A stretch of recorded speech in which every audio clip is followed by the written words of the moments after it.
اسرائیل کی سلامتی ہو۔ اسرائیل کا پاک خدا آپ سب کو بڑی برکت دے۔ ناظرین، میں آپ کا اپنا فراز پرویز آج ایک بار پھر آپ کی خدمت میں حاضر ہوں۔ گزارش یہ ہے کہ خداوند یسوع المسیح کی اس محبت عظیم قربانی کے بعد جو منجی عالمین صلیب پر قربان ہوئے آپ کے اور میرے گناہوں کی خاطر، اس کے بعد جب مسیحت کا آغاز ہوتا ہے تو چوتھی صدی کے اندر شہنشاہ تھیوڈس اول نے جو پہلا چرچ بنایا، the church of Saint John the Baptist, جس کو ہم یوحنا اصطباغی بھی کہتے ہیں، تو اس وقت جب ابھی اسلام کا آغاز ہوا تو مسلمانوں نے سب سے پہلے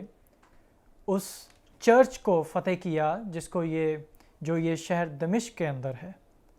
اور وہ اتنی آسانی سے فتح ہونے والا نہیں تھا۔ فتح اس لیے ہوا کیونکہ غدار اور بیچنے والے تب بھی موجود تھے، اور یہ سلسلہ رکا نہیں۔ اصحاب کی یہ جو تلوار اور خون ریزی تھی، یہ چلتے چلتے آپ کو معلوم ہوگا کہ کانسٹنٹائن تک پہنچی، یعنی کہ موجودہ استنبول تک پہنچی۔ وہاں پر بھی اگر موجودہ استنبول کو اس وقت جو یہ وہاں موجود کلیسیا کو، چرچز کو، مسیحیت کو اگر انہوں نے فتح کیا، وہاں بھی غدار موجود تھے، اور پھر یہ سلسلہ رکا نہیں، یہ سلسلہ بڑی دور تک چلا۔ اور میں یہاں پہ ہمارے علامہ برکت اللہ مرحوم کی ایک کتاب جو سن 1939 کے اندر انہوں نے لکھی، جس کے اندر انہوں نے ایک ریفرنس دیا، اقتباس جو یہاں پہ موجود ہے، میں چاہوں گا کہ وہ میں پڑھوں آپ کے لیے۔ ہلاکو خاں کے مسلمان جانشینوں نے گرجوں کو شہید کر دیا، پادریوں کو طرح طرح کے عذاب دے کر قتل کیا، خانقاہوں کو برباد کر دیا، ہزاروں عورتوں اور بچوں کو غلام بنا لیا۔ مسیحیوں کو حکم دیا کہ مسلمان ہو جائیں۔ خربندہ خان نے ان مسیحیوں کے جو مسلمان نہیں ہوئے تھے عضوِ تناسل کو کاٹ دیا، ان کی آنکھیں نکلوا دیں۔ تیمور لنگ کے زمانہ میں عزا رسانی کا یہ حال تھا کہ مسیحی خال خال نظر آتے تھے۔ بغداد، موصل وغیرہ شہر جن میں ہزاروں مسیحی آباد تھے، ان سے یکسر خالی ہو گئے۔ مصر میں بھی مسیحیوں کے ساتھ ایسا ہی سلوک کیا گیا۔ مملوک سلطان النظر محمد نے گرجوں کو شہید کر دیا، شاہی فرمان جاری کر دیا کہ جو مسیح جہاں ملے قتل کر دیا جائے اور اس کا مال اور اسباب چھین لیا جائے۔ گزارش یہ ہے کہ جو چیز آپ تلوار کے رنگ سے، لہو کے رنگ سے، جس ہسٹری کی قلم ہی لہو ہو اور جس کی قلم سے لہو رستہ ہو، آپ ان سے کبھی بھی کسی احسن طرز عمل کی امید مت کیجیے۔ بہت ہی افسوس کہ جب سن 2020 کے اندر 2 جون کے دن ایک جناب آپ کہہ لیجئے کہ تھانہ سیول لائن کے اندر ایک درخواست پہنچتی ہے، اور درخواست مارک ہو کے پہنچتی ہے، تو میں آپ کی گوش گزار کرنا چاہوں گا کہ خاندانی اختلافات کس طرح توہین مذہب کا رنگ لیتے ہیں، اور پاکستان کی تاریخ کا جب سے یہ کالا قانون اس دستور کا حصہ بنا، دستور پاکستان کا، تب سے لے کر آج تک ایسا عاقبت نااندیش مقدمہ جو آپ کے رونگٹے کھڑے کر دے گا، آپ کو سوچنے پر مجبور کر دے گا کہ یہ جو کالا قانون ہے، یہ جو توہین مذہب ہے، یہ جو اسلامی شریعہ کورٹس نے جبراً ہم مسیحیوں کے اوپر، اقلیتوں کے اوپر مسلط کر دیا، یہ کتنا ضروری ہو گیا ہے اس کو دستور سے ختم کرنا، وہ میں ایف آئی آر آپ کے گوش گزار کرنا چاہوں گا۔ اور پھر آپ بھی سوچنے پر مجبور ہو جائیں گے کہ یہ کیوں ذاتی اناد پہ یہ مبنی جھوٹے مقدمات، یہ جو توہین مذہب کا استعمال کر کے درج کیے جاتے ہیں، کتنا ضروری ہے کہ یہ دستور سے اس کالے قانون کو ختم کر دیا جائے۔ جناب علی، ایف آئی آر نمبر ہے 237/20، سول لائن، ضلع لاہور، تاریخ وقت رپورٹ جون 2 سن 2020، شام 7 بجے پورے۔ جناب محمد نواز ایس آئی، پتہ تھانہ سول لائن، آگے مرتبہ مراسلہ Muhammad Nawaz S H O S I تھانہ سول لائن لاہور، بجرم دنیا کی سب سے خطرناک اور دہشت ناک دفعات کا استعمال کیا 295C دستور پاکستان کے مطابق۔ درخواست کچھ یوں ہے: ڈیوٹی افسر تھانہ سول لائن لاہور بکار سرکار، معروض ہوں کہ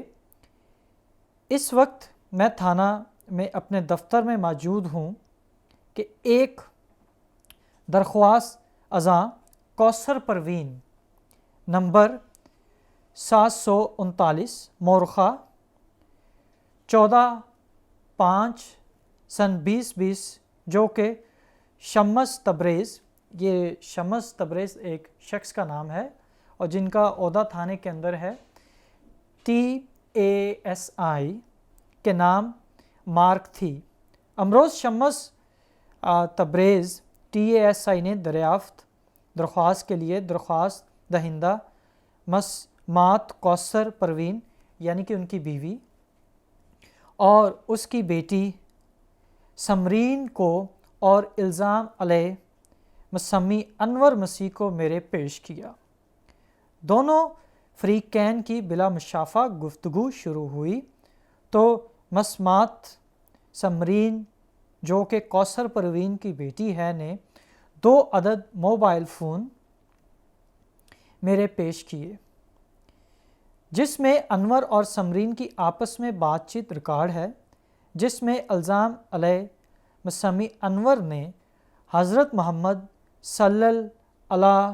علیہ وآلہ وسلم کی شان میں گستاخانہ الفاظ استعمال کیے ہوئے ہیں اور نبی اکرم صلی اللہ علیہ وسلم کے والدین کے بارے میں بھی گستاخانہ الفاظ استعمال کیے ہوئے ہیں، جو کہ قابل بیان نہ ہے۔ اس طرح انور مذکورہ نے نبی اکرم صلی اللہ علیہ وسلم کی شان اور والدین کے بارے میں گستاخانہ الفاظ استعمال کر کے ارتکاب جرم 295C طے پہ کیا ہے، لہٰذا تحریر استغاثہ بذریعہ اندراج مقدمہ حوالہ محرر ہیڈ کانسٹیبل کیا گیا ہے۔ آگے ان کے جو تفصیلات ہیں، جس طرح میں پہلے آپ کے گوش گزار کر چکا ہوں کہ یہ جناب ایک خاندانی ذاتی اختلاف کیا ہے، اب میں آپ کو یہ بتانا چاہوں گا۔ انور مسیح، ان کی بیوی پروین کوثر اور انور مسیح کی جو بیٹی ہے سمرین، یہ دونوں ماں بیٹی پروین کوثر اور سمرین، یہ دونوں لاہور کے اندر ایک بیوٹی پارلر کو رن کرتی ہیں، چلاتی ہیں، وہاں کام کرتی ہیں۔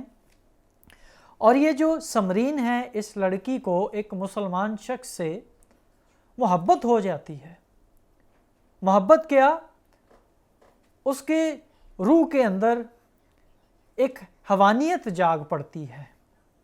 میں محبت کے خلاف نہیں، لیکن یہ جو انسانیت سوز، یہ جو انسانیت سے گرا ہوا، اخلاقیات سے گرا ہوا، یہ جو اخلاقی گراوٹ پر مبنی یہ جو توہین مذہب کا ایک مقدمہ درج اس مسلمان لڑکی نے کروایا، نہایت ہی افسوس اور مذمت جیسے الفاظ بھی یہاں پر اپنا سر شرم سے جھکا لیتے ہیں۔ اس لڑکی کو اس مسلمان لڑکے سے محبت ہو جاتی ہے، اور جناب کیا ہوتا ہے، یہ لڑکی اس مسلمان لڑکے کے ساتھ مسلمان ہو کے شادی کر لیتی ہے، اور پھر وہ حاملہ ہو جاتی ہے۔ جب حاملہ ہو جاتی ہے تو اس سارے معاملے کو یہ پروین کوثر اور یہ سمرین دونوں اپنے خاوند سے اور اپنے باپ سے وہ چھپاتی ہیں۔ جب انور مسیح کو اس بات کا علم ہوتا ہے تو وہ دونوں فرار ہو جاتی ہیں۔ انور مسیح اس لڑکی کو ٹیلی فون کرتے ہیں، اور وہ بیچارہ معصوم شخص انور مسیح جو اس لا علمی میں تھا، اس کو یہ علم نہیں تھا کہ یہ منحوس عورت جو مسلمان ہو چکی ہے، یہ اس کے ٹیلی فون کو ریکارڈ کر رہی ہے وداؤٹ کنسنٹ، اس کے کنسنٹ کے بغیر، جو کہ یہ بھی ایک جرم بنتا ہے۔ اور باپ نے اس کو پیار سے سمجھایا، وہ نہ مانی۔ باپ تھا، ہو سکتا ہے غصہ میں آ کر وہ اس کو تھریٹ کر گئے ہوں، اور وہی ریکارڈنگ کو لے کے یہ بدبخت لڑکی سمرین جناب تھانے کے اندر پیش ہوگی تحفظ کے لیے کہ جناب مجھے یہ میرا جو مسیحی باپ انور مسیح جو میرا باپ تھا مجھے جان سے مار دینا چاہتا ہے۔ اور ثبوت کے طور پہ اس نے وہ تمام ریکارڈنگز ایس ایچ او کے سامنے پیش کر دی، جس میں شاید غلطی سے انہوں نے کوئی گالی محمد کو دی ہو، رسول اللہ کو دی ہو، محمد عربی کو دے دی ہو، جس کی بنا پر اسی وقت ہمارے انور مسیح بھائی کو گرفتار کر لیا گیا، اور ان کے اوپر 295 کا جو آج تک کے پاکستان کی ہسٹری کا سب سے گھنونا ترین مقدمہ، جو کہ خاندانی اختلافات کی بنا کے اوپر تھا، اور آپ اس سے اندازہ لگا لیجئے گا کہ یہ 295 کتنا خطرناک ترین یہ ایک موڑ پہ آ چکا ہے۔ کوئی کسی کو نہیں دیکھتا، نہ رشتوں کا احترام اور عزت رہ جاتی ہے، اور وہی اس بدبخت لڑکی سمرین نے کیا اپنے حقیقی باپ کے اوپر۔ اس نے یہ 295 جیسا کالا قانون اس نے اس تلوار کو چلا دیا۔ وہ اندھی ہو چکی ہے۔ جب آپ ان کی قربت میں جائیں گے، جب وہ آپ کتابیں پڑھیں گے، جب وہ کتابیں آپ کو دن رات پڑھائی جائیں گے، تو پھر آپ سے اچھے کی امید تو نہیں کی جائے گی، کیونکہ یہ تمام تر چیزیں جو آپ نے اخلاقیات سے گر کر کی، میں خدا قدوس کے حضور دعا گو ہوں کہ خداوند کے حضور آپ کی بخشش ہو جائے، اور میں دعا گو ہوں اپنے انور مسیح بھائی کے لیے کہ خداوند اسرائیل کا قدوس، آپ کا میرا منجی عالمین المسیح ہمارے بھائی انور مسیح کو وہ قوت اور طاقت بخشے کہ ان کا جو وہ کھویا ہوا ایک یقین ہے وہ دوبارہ سے بحال ہو سکے۔ میں دعا گو ہوں کہ خداوند اس خاندان کو پھر سے ایک کرے، اور خداوند منجی عالمین سمرین کے اندر اور پروین کوثر کے اندر وہ اپنے روح کی جنبش کرے، جن کے وسیلہ سے وہ ہمارے انور مسیح بھائی کو معاف فرما سکے۔ تو میں دعا کرتا ہوں انور مسیح بھائی کے لیے، آپ سے بھی درخواست کرتا ہوں کہ یہ جو پاکستان کی تاریخ کا سب سے گھنونا ترین، گھٹیا ترین کام کیا گیا، توہین مذہب کا استعمال کیا گیا، نہایت ہی افسوس۔ اور میں یہاں پر آپ سب سے یہ درخواست کروں گا کہ یقین مانیے، جانے ہم کن مولویوں، دہشت گردوں اور عقل و خرد سے خالی مسلمانوں کو روتے رہتے ہیں، اصل میں رونے کے مقامات ہی کچھ اور ہیں۔ آپ اس واقعہ کی، یہ جو انسانیت سوز کام ہوا، اس کی مذمت کریں، اس کے خلاف آواز اٹھائیں، اور اپنے جبلتوں کے، آپ کی جبلتوں کے اندر خوف نہیں ہے۔ وہ جو مالک آپ کے لیے آئے تھے وہ خوف کی تعلیم ہمیں نہیں دے کے گئے، بلکہ وہ موت پر فاتح ہوئے تھے، وہ آپ کے لیے اور میرے لیے قربان ہوئے تھے۔ ان کے اوپر بھی توہین رسالت، توہین کے مقدمات ہوئے تھے، کفر کے مقدمات درج ہوئے، لیکن آپ نے ہنس کر اپنی جان دے دی، کیونکہ آپ آئے ہی اس لیے تھے کہ آپ قربان ہو۔ آپ کو اپنی موت کا وقت علم میں آپ کے تھا۔ تو اس کی مذمت کریں اور سمرین کی، اس کی واپسی کے لیے خداوند کے حضور دعا مانگے کہ خداوند اس کو معاف کرے، اور ہمارے انور مسیح بھائی کو خداوند اسرائیل کا پاک خدا اس قید و بند سے،